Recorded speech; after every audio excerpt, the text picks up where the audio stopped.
O final dos anos 70 e começo dos anos 80 foram marcados por diferentes ondas na ficção científica. No cinema, uma das principais foram os remakes de filmes da década de 40 e 50, aproveitando as novas tecnologias para aprimorar essas histórias. Os Invasores de Corpos, O Enigma de Outro Mundo e A Mosca usaram novas tecnologias para aprofundar as narrativas aterrorizantes do seu material base. Mas um deles fez algo diferente, aproveitando os efeitos práticos para aprofundar o terror visceral e exclusivamente visual, e talvez seja o que melhor explora essa arte para criar algumas das mais memoráveis cenas do terror sci-fi.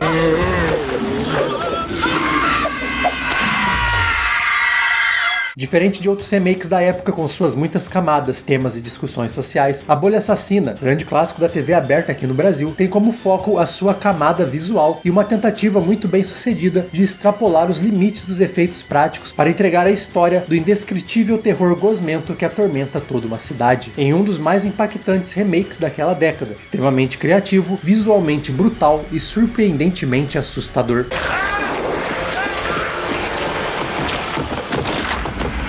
Boas-vindas ao Central Pandora, eu sou o Matheus e hoje vamos revisitar A Bolha Assassina, um verdadeiro espetáculo visual para aqueles que amam efeitos práticos e terror na ficção científica. Um filme que com certeza merece ser lembrado com muito mais carinho e muito mais atenção para os seus efeitos especiais.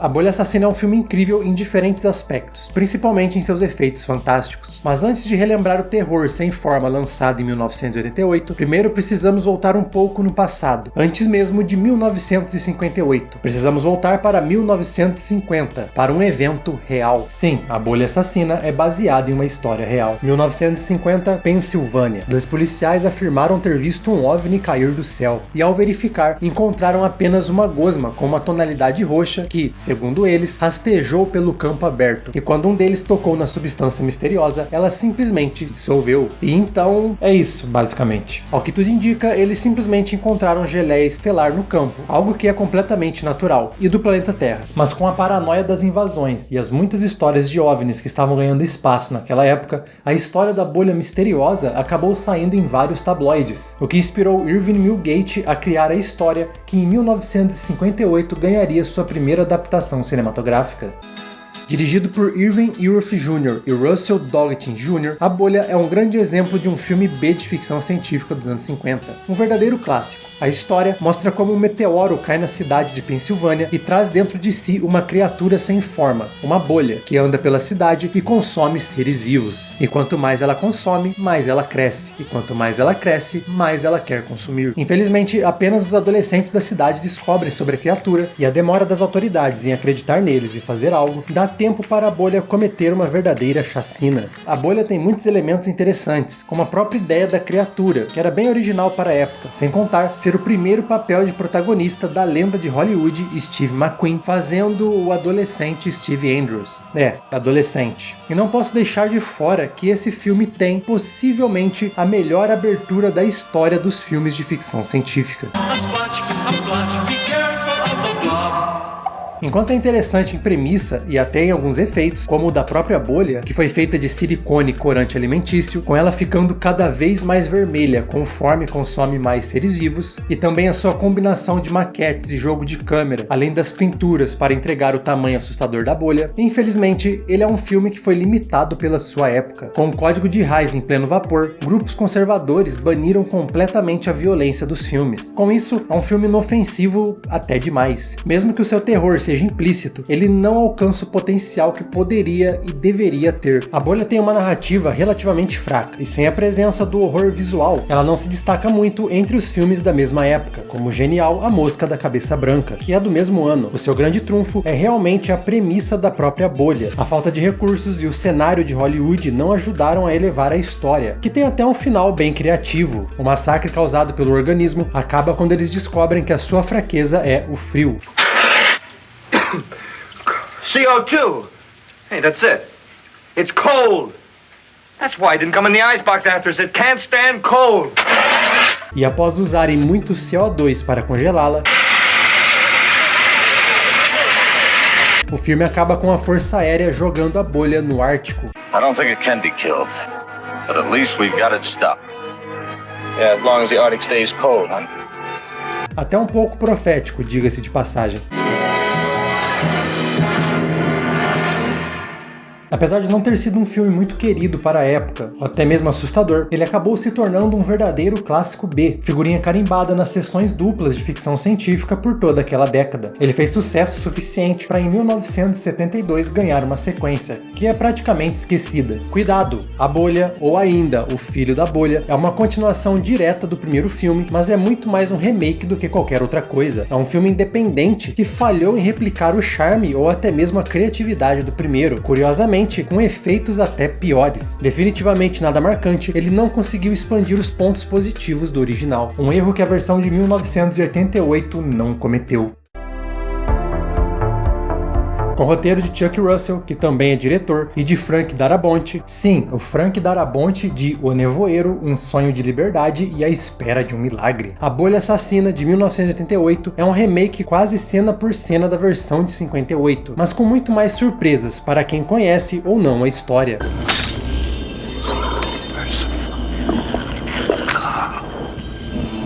Estrelando Shawn Smith, Donovan Leitch e Ethan Hawke. Kevin Dillon, a história é a mesma, com um meteoro trazendo uma forma de vida alienígena para uma cidade do interior dos Estados Unidos. Uma forma de vida que começa a consumir humanos aos poucos. E quanto mais ela consome, mais ela cresce. E quanto mais ela cresce, bom... A diferença principal aqui não está na história. Apesar de Russell e Darabont darem muito mais energia e humor à narrativa, o filme segue exatamente a mesma estrutura. A principal mudança está mesmo em como a história é apresentada. E uma vez que os ataques da bolha começam, ficamos em velocidade máxima até o final. Com efeitos surpreendentes e sem as amarras da censura à violência, a bolha de 1988 mostra para o que veio, e ela veio para impressionar. O filme começa sua jornada de terror com praticamente um plot twist. Logo após a sua primeira vítima, a bolha dissolve Paul Taylor, no melhor, mais brutal, mais horripilante e memorável efeito de todo o filme.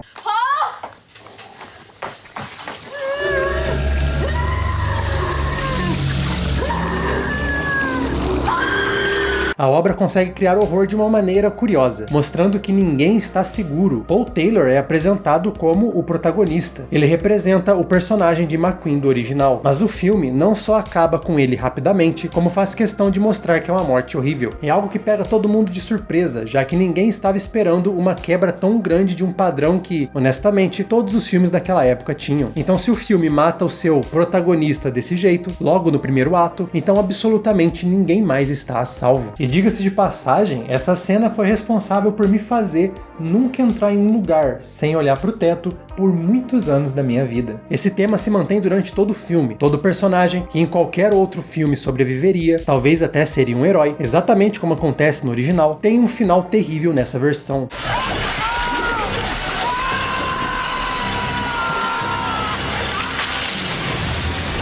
Nem mesmo irmãos mais novos estão a salvo nesse.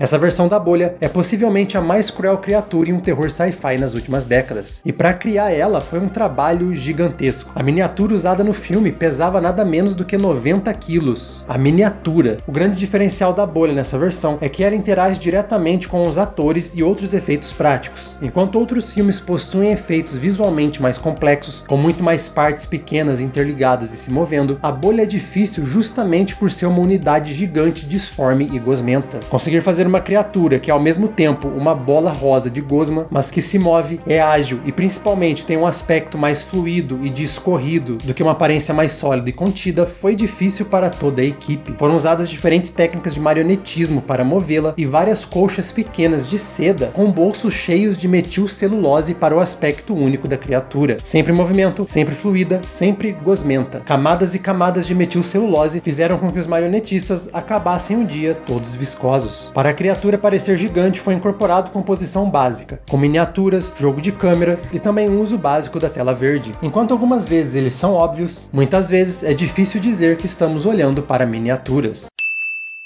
A composição desse filme é uma verdadeira obra de arte. Apesar de ser possível ver onde foram usadas as telas verdes, o efeito é bem mais refinado do que muitos filmes famosos daquela época. E tem momentos que entregam de verdade o tamanho e o impacto assustador da bolha.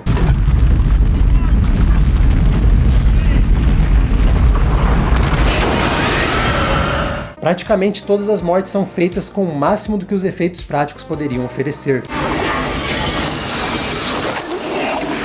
Como fã de efeitos assim, A Bolha Assassina nunca vai deixar de ser extremamente fascinante. Seus efeitos são incríveis. Explicar como eles foram feitos, por si só, é o suficiente para escrever um livro. São cerca de 100 pessoas creditadas na equipe de efeitos práticos e especiais de A Bolha Assassina, uma das maiores equipes entre produções da década, contando até mesmo com algumas lendas da indústria, como Nick Benson, Lilo Conway, Bill Corso e Tony Gardner. This was literally a small army of special effects technicians, and I think almost everybody I knew in Hollywood at the time was working on that film. What a rush.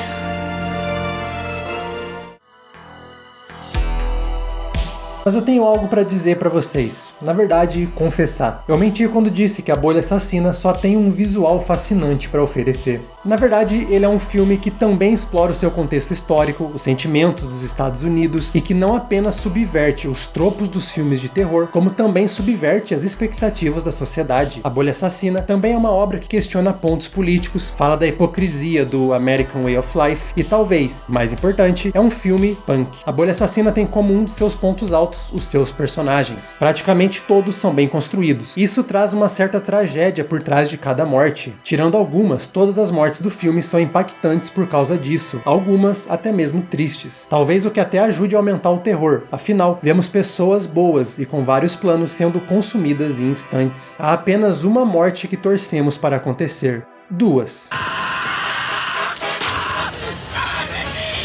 No entanto, o roteiro, até que bem incisivo de Darabont, usa esses personagens para passar uma mensagem anticonformidade. Ele faz quase um oposto do original, mesmo com a mesma história, subvertendo o gênero de invasão e os temas comuns desses filmes. Apesar de bem sutil, A Bolha lida com os mesmos temas de filmes sci-fi de invasão alienígena da época, tal como o Vampiros de Almas, o medo do invasor, que um dia vai chegar de surpresa no utópico interior de um país e destruir o estilo de vida da nação, literalmente consumir tudo que é bom, um tipo de medo que estava bem comum nas décadas no auge da Guerra Fria. A Bolha Assassina, com exatamente o mesmo argumento, traz uma mensagem com muito mais nuance, e já aproveitando do desgosto com o status quo daquela época, bem presente nos filmes. Mas para fazer isso, o filme altera um detalhe, algo que eu não quero dar spoiler se você nunca viu ele, por isso pule para esse minuto do vídeo, mas por favor, veja A Bolha Assassina, é uma obra fantástica, depois volta aqui. A Bolha Assassina tem um verdadeiro plot twist quando temos a chegada dos militares, que inicialmente dizem estar querendo ajudar a cidade a se livrar do organismo. E então é revelado que a bolha não veio de um meteoro, na verdade, ela veio de um satélite dos Estados Unidos. A bolha é a mutação de um organismo criado pelo governo e planejado como uma arma biológica para destruir as defesas soviéticas. This will put US defense years ahead of the Russians. You don't understand. At this rate, by next week there may be no US. Para piorar, os militares não estão nem aí para a cidade, emprestando até mesmo temas de Alien. A ideia é recuperar a arma biológica. Vidas não importam. I want that organism alive. What about the civilians?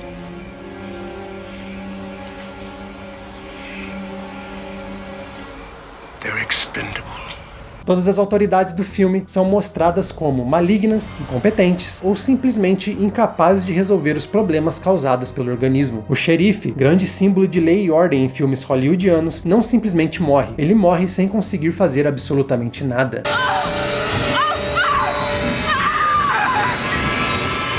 Os militares estão interessados em deixar a cidade toda ser destruída, se isso significa conseguir capturar a bolha. Até mesmo o padrão do herói adolescente dos anos 80, que é o nosso pseudo-protagonista, é literalmente dissolvido no primeiro ato. O verdadeiro protagonista é o punk, o motoqueiro falido, sem trabalho, com problemas com a polícia, o delinquente, um tipo que, em outros filmes, era sempre o vilão. Não, na verdade, esquece isso. A verdadeira protagonista é a líder de torcida, que por sua vez assumia só o papel da donzela em perigo. Dessa vez, ela é a personagem que não só consegue enfrentar a bolha, como no final é quem derrota o monstro. Apesar do nome indicar que esse vai ser só mais um filme trecheira, como muitos outros dos anos 80, na verdade, essa é uma leve paródia deles, brincando com os muitos estereótipos, tanto da ficção científica quanto do terror, ressaltando a ideia do não conformismo, desafiando o que era esperado e praticamente nos lembrando que confiar em estereótipos é perigoso. com ou sem bolha assassina. A parte mais inteligente do roteiro, relativamente bobo, está na crítica social sobre a ideia de que estamos sempre culpando a ameaça externa como o motivo de um possível colapso, e ignoramos completamente o que acontece no nosso quintal, ao nosso redor. Com uma década que inspirou filmes como Robocop e Eles Vivem, é claro que o sentimento sobre a sociedade afetaria diretamente a história da bolha assassina. A narrativa altera completamente a ideia do original para nos falar que, enquanto estamos preocupados com o invasor, como naquela década, o que realmente destrói tudo é a arrogância de acreditar que tudo do nosso lado é perfeito e absolutamente todas as ameaças vêm de fora. A arrogância de que, ao buscar os inimigos invasores, criamos os inimigos que verdadeiramente consomem e destroem a sociedade de dentro para fora. Podemos até dizer que bolhas são perigosas. Não é à toa que, quando conseguem congelar a bolha e finalmente darem um fim nela, o que ameaça o retorno da chacina e da destruição é justamente o fanatismo religioso. The Lord will give me a sign.